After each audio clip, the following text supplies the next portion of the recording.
Om Namo Bhagavate Vasudevaya. Om Namo Bhagavate Vasudevaya.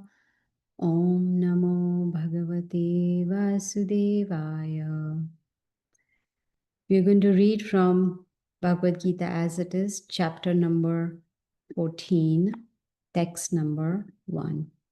Shri Bhagavano Vacha Param Bhuyah Pravakshyami Jnananam Jnanamuttamam Yatnatva Munayah Sarve Param Siddhim Ito Gataha. Translation by Srila Prabhupada. The Supreme Personality of Godhead said, "Again, I shall declare to you this supreme wisdom, the best of all knowledge, knowing which all the sages have attained the supreme perfection." Om Agyanatimirandasya Gyananjana Shalakaya Chakshurunmilitam Yena Tasmai Shri Gurave Namaha. Thank you all so much for joining. And today we are starting a new chapter, which is called The Modes of Material Nature. And the verses that we'll cover today are 1 through 20, where we will learn, Krishna is going to teach Arjuna for us actually, if it is possible to attain supreme perfection. Now, Krishna will teach us the path to supreme perfection, how one can go beyond yoga, beyond knowledge, beyond the rituals, and how to enter the realm of pure devotion. He'll actually is going to reveal the ultimate secret, how one can, surrender to the instructions of the Bhagavad Gita and gain eternal love and eternal peace. I'm quite sure everyone is looking for love and peace, not temporary, but eternal, something that's going to stay forever. Now, in chapter 13, the previous chapter, which we concluded last week, Krishna explained to us the difference between body and soul again. And he also explained how we living entities, we are different from this material nature. But because we are in this material world, most of us get entangled, you can say trapped in this body. In chapter 2 of the Bhagavad Gita, Krishna explained how the conditioned soul is entrapped in this body and is going from one body to another.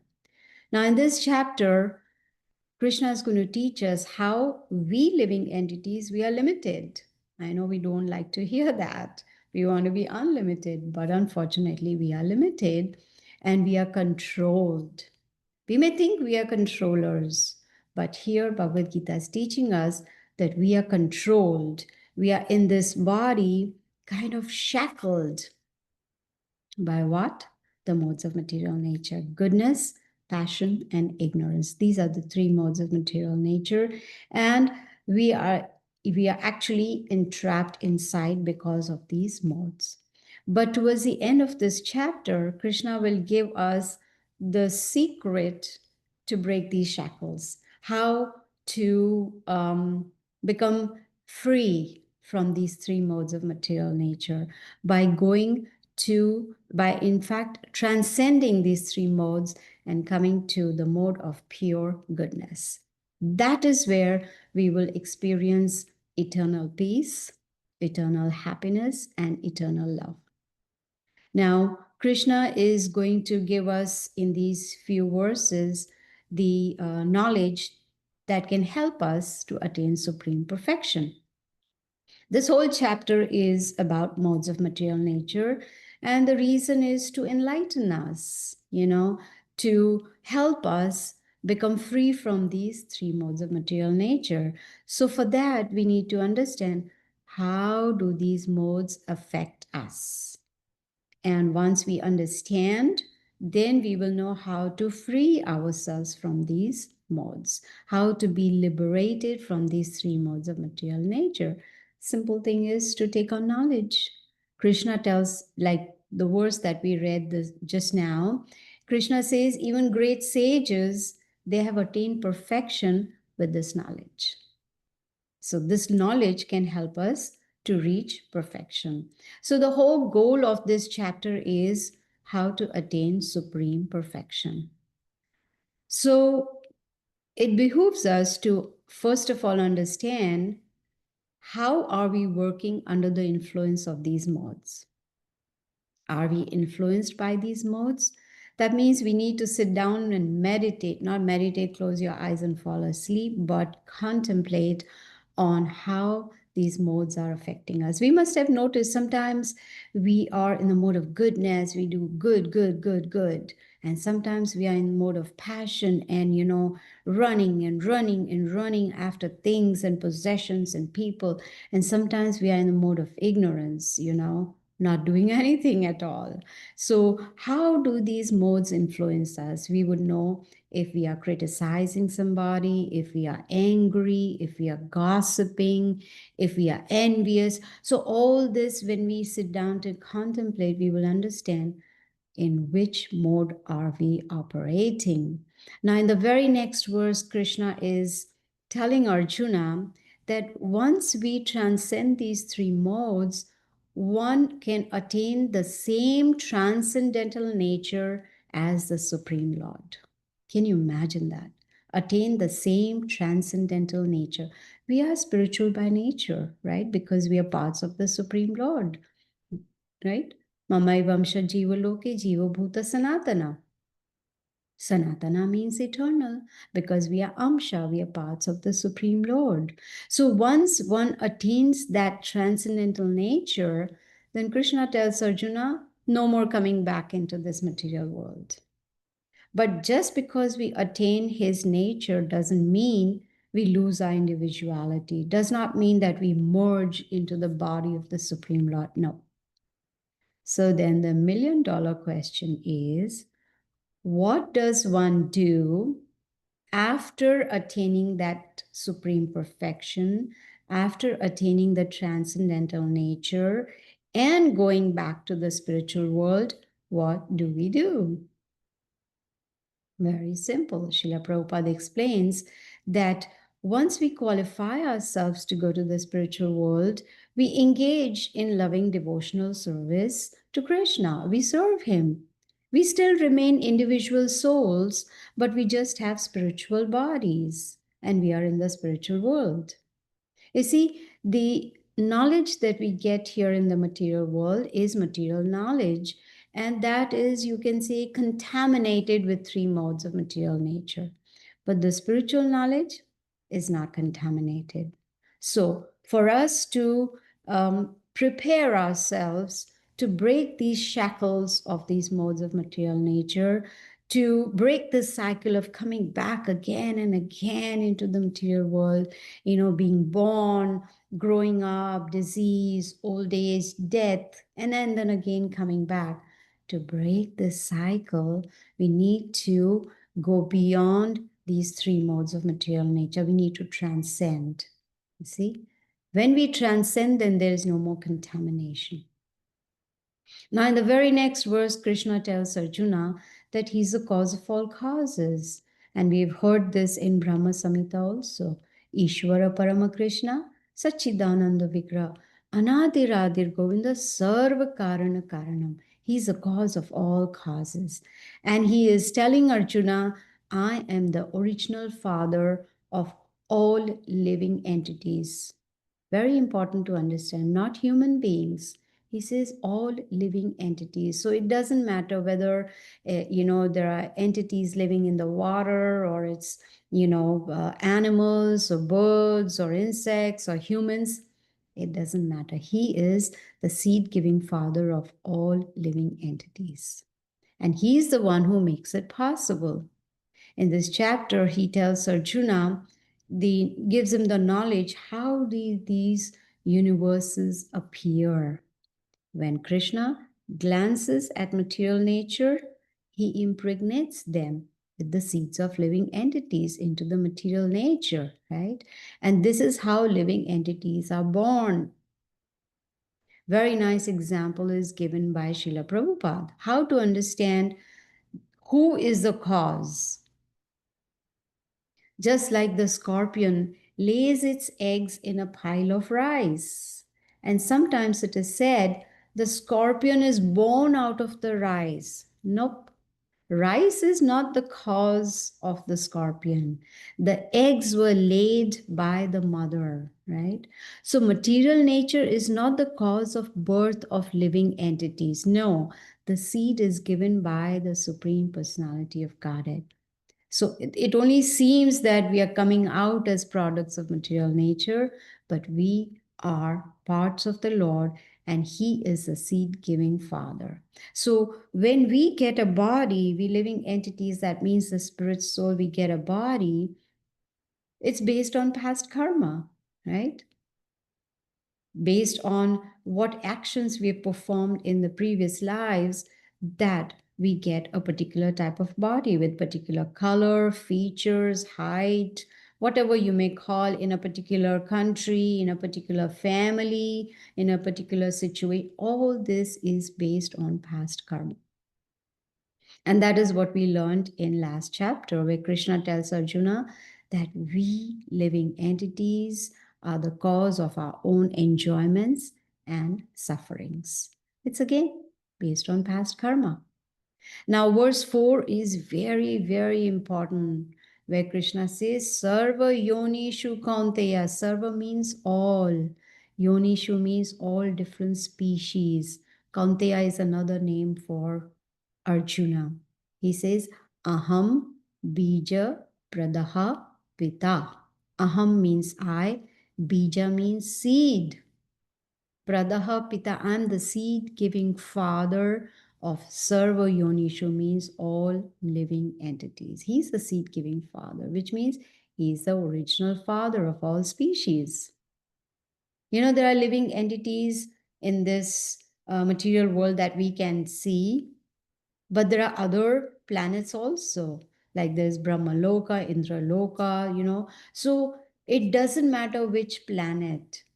Krishna says he is the seed giving father of even those living in other planets, even Brahmaloka.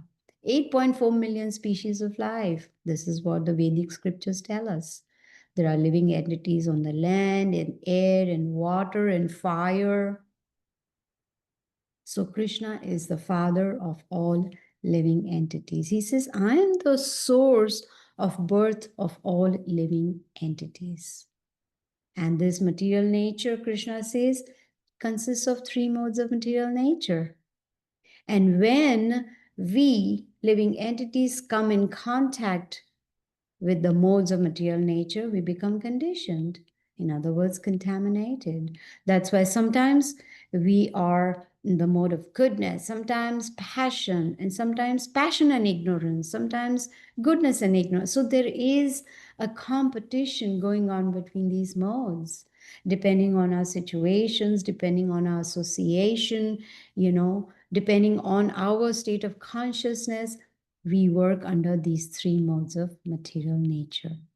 In fact, Krishna says we are under the spell of these modes of material nature. You know, spell is a very strong word. Like, you know, who are those who can, oh, I forget the name, those who can put you under spell, you know, they show you a clock. And then you, what is that called?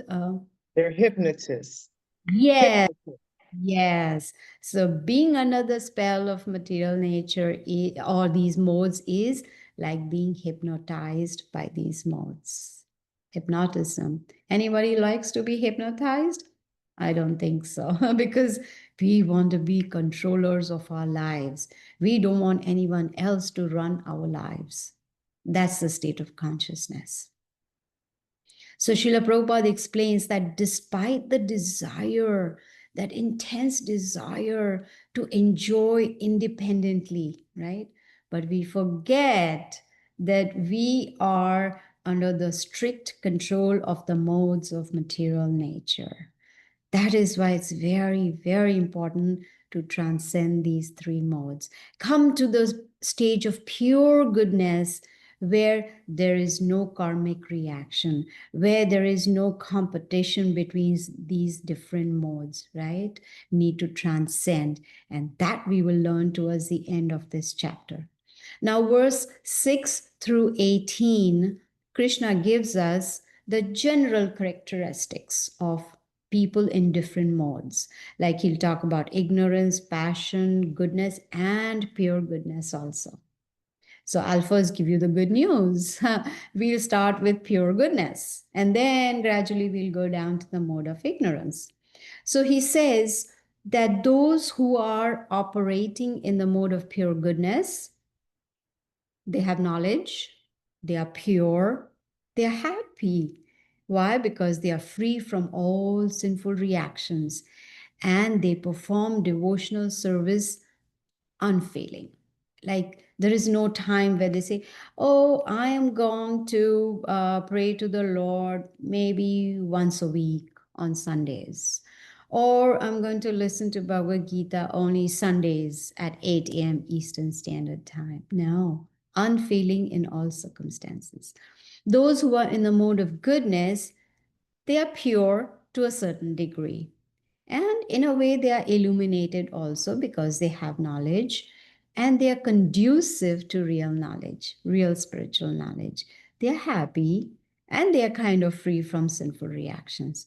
But those who are in the mode of passion, Krishna says, they have unlimited and uncontrolled desires, which is not good at all. Everything should be under control. They endeavor intensely. They are greedy, and so they are in bondage. And they are very attached to the fruits of their activities. But those who are in the mode of ignorance, Krishna says they are foolish, they are mad, inertia, indolence, sleep. These are the characteristics. So, based on these characteristics, the living entity operates, lives a life in those particular modes. So, what is the destination? Very important to know. It's important to know where am I, and important to know where do I need to go, where there's going to be permanent peace and happiness. So, what is the destination? Krishna tells Arjuna that those who are in the mode of pure goodness, they attain my eternal abode, which is the spiritual world. Those who operate in the mode of goodness, they go to the higher planets. Abhrama bhuvana loka punar avartino Arjuna. Krishna tells Arjuna that even if one goes to the highest heavenly planet, which is Brahmaloka, Punar Avartino, one has to come back into this material world. So it's not good enough to be good. So it's not good enough to be in the mode of goodness because that will take us to higher planets, which means we need to come back after enjoying all the opulence there. Well, those who operate in the mode of passion, Krishna says their destination is coming back to this earthly planet. Why? Because they are engaged in fruitive work. They are working to enjoy the fruits of their activities, so they get entangled. And those who operate in the mode of ignorance, their destination is hellish planets, where there is only suffering and also animal life. You see? Now, those who are in the mode of goodness, gradually real knowledge will develop. But those who are in the mode of passion, Krishna says, greed will develop. And we have heard we can satisfy a thirsty person, a hungry person, an angry person, but we can never satisfy a greedy person. That is not possible. And those who are in the mode of ignorance, they are not interested in knowledge at all because they just live in illusion. That's all. Now, those who are in the mode of pure goodness, Krishna says, they worship me, the Supreme Personality of Godhead, Krishna. Those who are in the mode of goodness, they worship demigods. Those who are in the mode of passion, they worship powerful personalities. Those who are very powerful, famous people. and also self-proclaimed gods. But those who are in the mode of ignorance, he says, they worship ghosts and spirits. Now comes the best part. Krishna talks about food in different modes of material nature, in ignorance, passion, goodness, and pure goodness.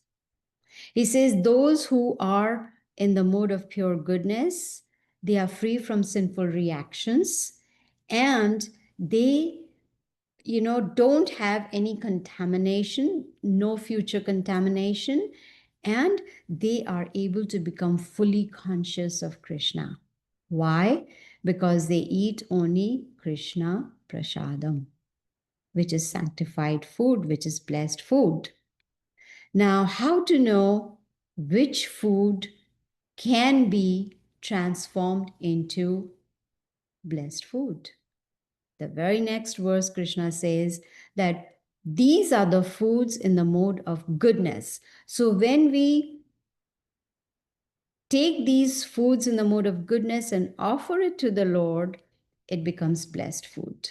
And that is how we come into the mode of pure goodness. And what are these foods? He says it increases longevity, it purifies existence, it gives strength, health, happiness, satisfaction, it is nourishing. Then he gives different examples, like it is sweet, it's juicy, it's palatable, milk products, grains, sugar, fruits, vegetables. These are the foods in the mode of goodness. And when they are offered to the Lord after being prepared, they turn into mode of pure goodness. And then one gets free from all sinful reactions. Now, what about food in the mode of passion? He says those foods that are too bitter, sour, salty, pungent, dry, hot, it causes pain, distress, and disease. They are all in the mode of passion. Examples are onion, garlic, It is said that these foods, they disturb the digestive system, and they cause disease and pain. What about food in the mode of ignorance?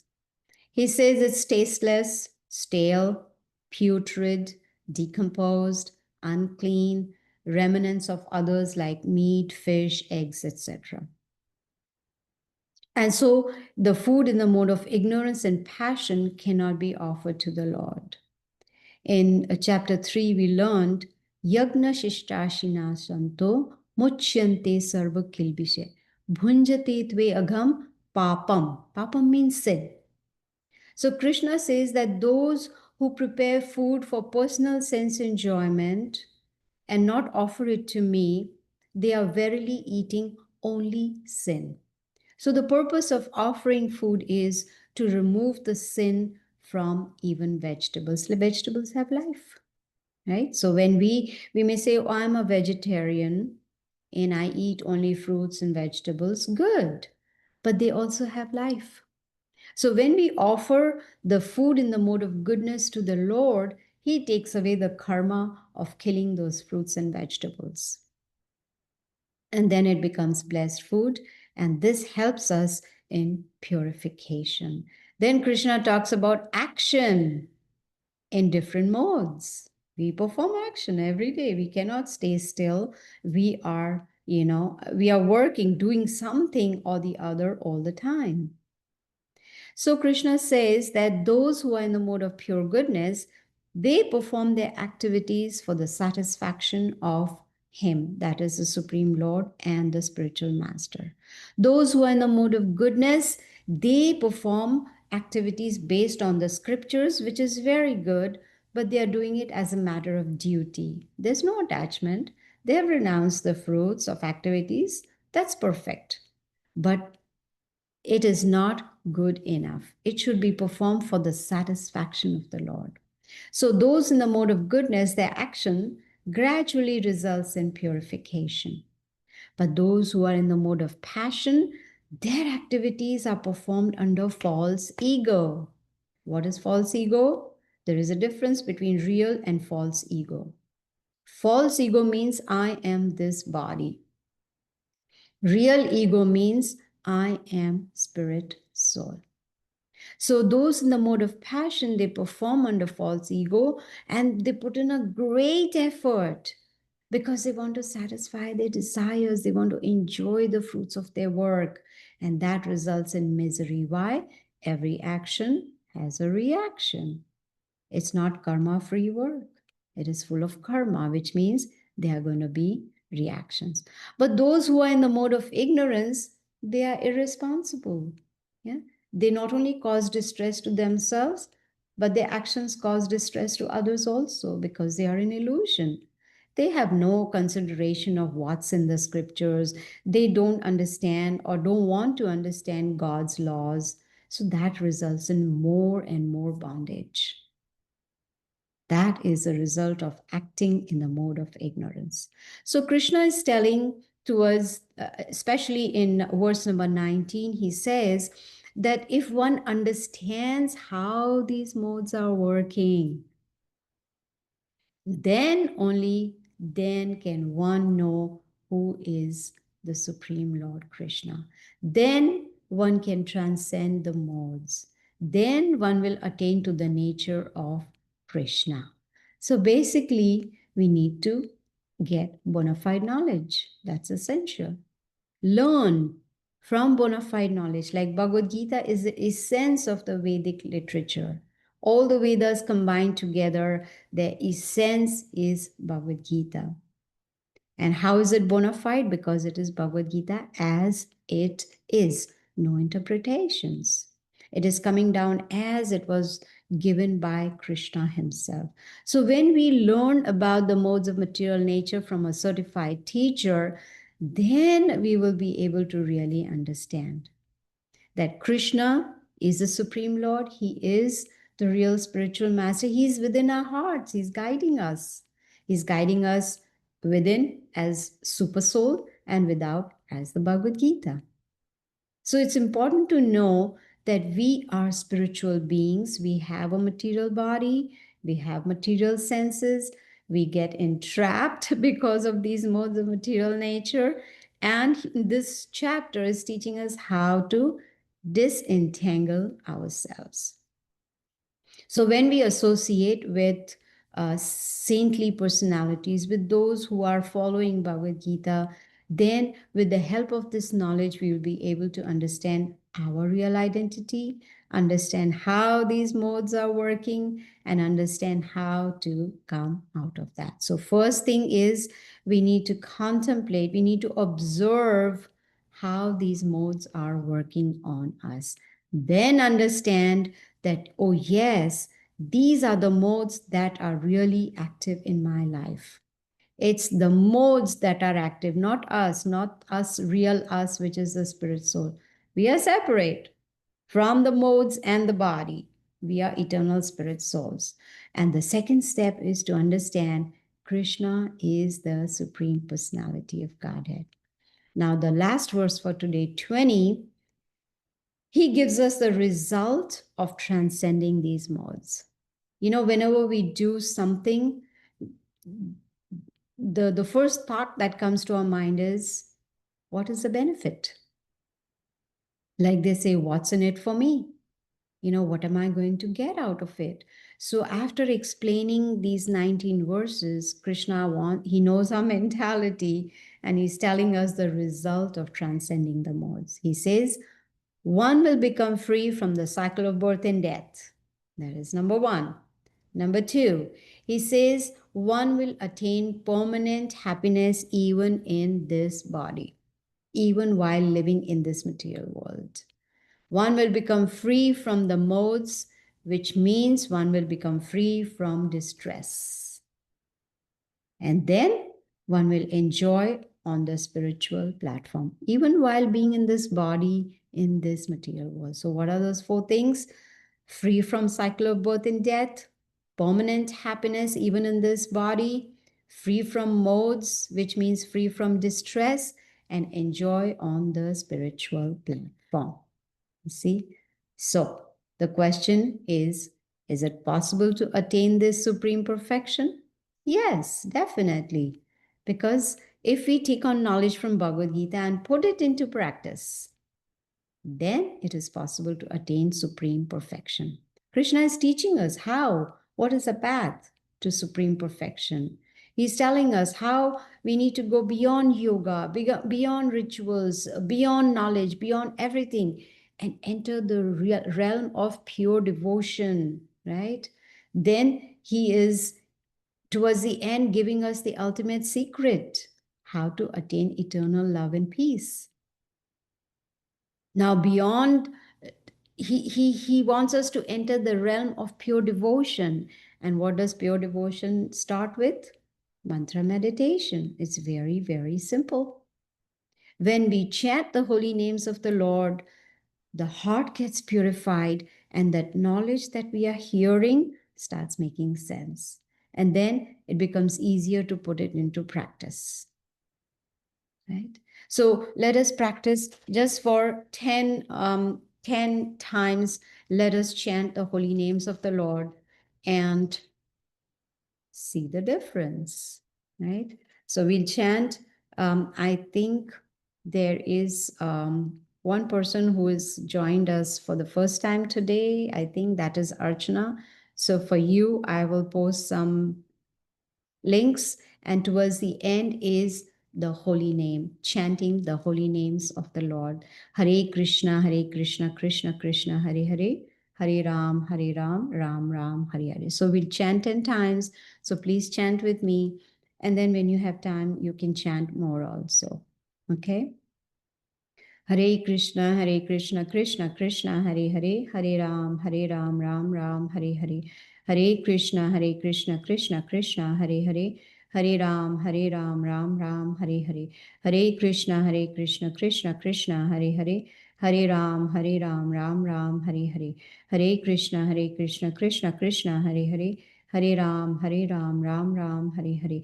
Hare Krishna, Krishna Krishna, Hare Hare, Hare Ram, Ram Ram, Hare Hare. Hare Krishna, Krishna Krishna, Hare Hare, Hare Ram, Ram Ram, Hare Hare. Hare Krishna, Krishna Krishna, Hare Hare, Hare Ram, Ram Ram, Hare Hare. Hare Krishna, Krishna Krishna, Hare Hare, Hare Ram, Ram Ram, Hare Hare. Hare Krishna, Krishna Krishna, Hare Hare, Hare Ram, Ram Ram, Hare Hare.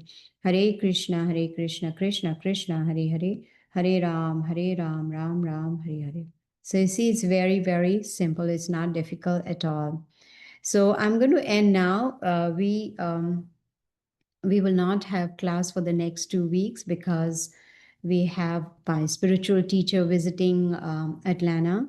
And also the following Sunday, I will be in Baltimore for a spiritual retreat. So there will be no class for next 2 weeks. I'm going to post the message in the WhatsApp group for sure, but we will meet you after 2 weeks. So I'm going to end now. If anyone has any questions or comments, you are welcome to ask. And thank you so much for joining.